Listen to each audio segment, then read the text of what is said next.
mohon izin, saya sangat bermohon sebesar-besarnya, mumpung kita yang dipilih oleh Allah masih hidup di awal bulan ini, barangkali saking sayangnya Allah kita diminta untuk berevaluasi diri. Ya, coba dicek. Tidak usah tunjuk orang lain ya, dimulai dari diri kita dulu, dari ujung kepala sampai ujung kaki, berapa banyak maksiat yang sudah dikumpulkan sampai hari ini. Oh, saya sangat serius menyampaikan ini. Ya, sangat serius. Di banyak orang yang barangkali sudah diwafatkan oleh Allah, menurut Allah selesai. Ya, dosanya sudah ringan, amalannya banyak. Kita dihidupkan sampai hari ini sekedar untuk diingatkan, hei, waktu kamu barangkali singkat. Ya, sebentar lagi pulang. Ya, sebentar lagi mungkin meninggal. Yang tidak kamu ketahui kapan. Barangkali keluar dari sini bisa pulang. Ya, karena itu saat Allah memberikan kesempatannya, tolong jangan sia-siakan. Ya, cobalah Anda diam sejenak, kemudian beristighfar kepada Allah, ingat dosa-dosa kita.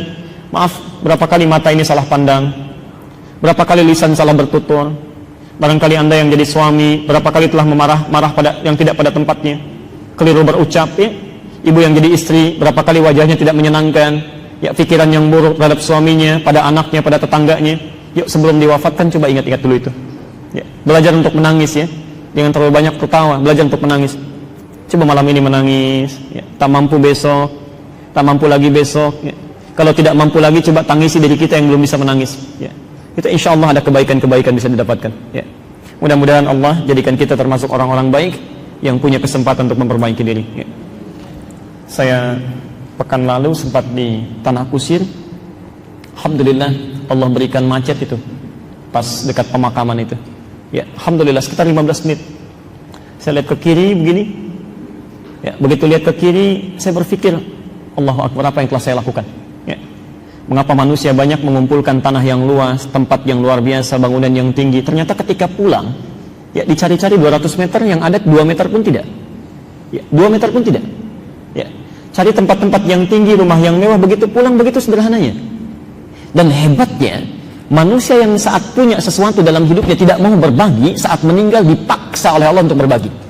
Ini kamu yang sangat eksklusif tinggal di komplek itu, yang tidak mau melihat pada yang lainnya, tidak mau berbagi, saya tempatkan di satu tempat yang berbagi dengan yang lainnya. Cuman 2 meter, 2 meter, 2 meter, dempetnya luar biasa. Ya. Apa yang telah Anda lakukan? Ya. Dan hebatnya saat melihat ke sisi kanan, Masya Allah, Allah perlihatkan ada sekelompok orang membawa buah-buahan, ya. Ada yang bawa jeruk, bawa apel, disimpan di atas makamnya, nyalakan satu dupa, dia lihat begini. Itu saya perhatikan betul momen itu, saya tunggu-tunggu beberapa menit. Allahu Akbar, ternyata yang mau dikasih buah di dalam itu nggak keluar, Bu. Nggak keluar, dia buka, terima kasih, diambil misal, ya. Dan yang lihat itu cuma bengong aja, Pak, lihat begini tuh. Ternyata betul kata Quran, kalau sudah kita masuk ke dalamnya nggak akan bisa keluar. Paling-paling cuma berharap, farji'na na'mal salihah inna muqinun. Ya Allah, tolong kembalikan kami, beri kesempatan sedikit saja. Kami yakin sekarang engkau benar. Ya. Mumpung sekarang masih diberi kesempatan, coba perbaiki. Ya. Cobalah belajar pada anak-anak Palestina itu, ya. Anak-anak Libya, anak-anak Syria. Kenapa diwafatkan masih kecil-kecil itu, 4 tahun, 5 tahun, 6 tahun. Anda jangan hanya menghadirkan kasihan mereka, barangkali kita yang dikasihani itu. Ya. Itu anak-anak di sana, informasi saja ya, 4 tahun, 5 tahun, itu rata-rata, Bu, hafal Quran. Ya. Paling minimal, paling setengah Quran, 10 juz, 15 juz itu ya. Makanya Allah sayang pada mereka. Nah, kamu capek hidupnya, sudah sesuai dengan ajalnya, sudah selesai, pulang, sini, pulang. Kamu makan roti setengah juga kadang-kadang dibagi 16 orang, saking gak ketemunya puasa berhari-hari, kan? Penghafal Quran. Kata Allah, jangan lama-lama lah, jangan lama-lama, capek hidup kamu, pulang sini. Nikmati alam kubur yang ada di Quran surah ketiga Ali Imran ayat 169 sampai 171 itu. Cepat pulang, cepat pulang. Ya. Makanya mereka sudah belajar. Ya. Yang kasihan itu kita. Diberikan 40 tahun, 50 tahun, 60 tahun. Jangankan menghafal Quran, kadang sehari untuk lihat Quran saja mungkin belum sempat. Ya. Yang matanya masih bisa maksiat. Ya. Yang baru bangun tidur sudah dengar yang salah, sudah bicara yang keliru, sudah melihat yang dilarang. Itu yang berbahaya. Ya. Anda yang seringkali mempelajari urusan dunia, malam pertama di dunia, coba cek persiapan Anda malam pertama di alam kubur. Apa kira-kira yang terjadi? Saat diantarkan dengan banyak orang, ditinggalkan sendirian, suasana tidak ada yang menemani, ya, Masya Allah. Ayo, coba disiapkan ya. Kita, demi Allah saya katakan, belum bisa menjamin besok hidup hingga esok hari ya. Ya, kalau sudah tahu hidup kita tidak aman, maka setidaknya di bulan ini, ayo kita mulai perbaiki diri kita. Ya.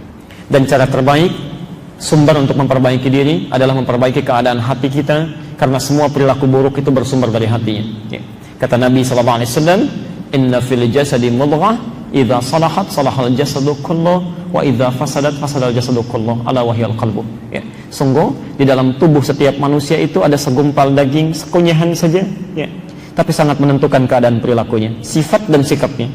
Kalau itu baik, maka akan baik semua sifat dan sikapnya, dan kalau itu buruk, maka akan buruk semua sifat dan sikapnya. Itulah hati, dan kajian kita adalah kajian tentang bagaimana menyucikan keadaan hati kita, sehingga ketika pulang berada dalam keadaan bersih. Ya.